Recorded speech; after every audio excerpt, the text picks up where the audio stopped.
Оңтүстік Қазақстан облысының әкімі Жансейіт Түймебаевтың бастамасымен қолға алынған жобалардың бірі шатқал бағдарламасы сәтті жүргізіліп келеді. Содан бері бос жатқан сай-салаға көшеттер егіліп, саябаққа айналуда. Шымкент қаласындағы 7 шатқалда осы уақытқа дейін 55 мыңға жуық көшет отырғызылған. Сондай-ақ шатқалдағы көшеттердің жайқалып өсуі үшін жыл басынан бері 17 ұңғыма қазылып, 26 су қоймасы жасалды. Сол арқылы 30 шақырымға жуық суғару жүйесі тартылған. Шатқалдарға 16 шақырым қоршау орнатылды.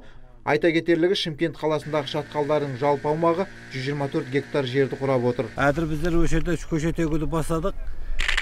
Нұрлан Әбішке 6400 дана, Рашкөл Оспан Әлібеге 6400 дана егіп, ертеңдер шығып кетеміз. Сомен аржанда 6 шатқалымыз бар. Балабиев шатқалымы, Нұротан шатқалын осы айдың ақырына дейін бітіріп шығуымыз керек. Қазіргі таңда шатқалдарды тамшылап суғару жүйесі орнатылған. Сондай-ақ көшеттерді күтіп баптау үшін әрбір шатқалда тұрақты мамандар жұмыс істейді.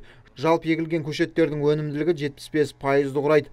Жыл басынан бері шатқал бағдарламасы аясында оңтүстікте 400 мың түптен астам жасыл желек егілген. Біздің оңтүстік өңіріндегі шатқалдарды игеру барысында облыс әкімі Жансейіт Түймебаевтың басшылығымен шатқалдарды көгалдандыру жұмыстары басқа облыстарға қарағанда қазіргі күнде біздің басқа облыстарда қар нелер болып жатса, біздің оңтүстігімізде көгалдандыру жұмыстары қолға алынып жатыр. Сол жұмыстарды келешекте жастардың, бала шағалардың ойнауына үлкен бір септігін тигіздіруге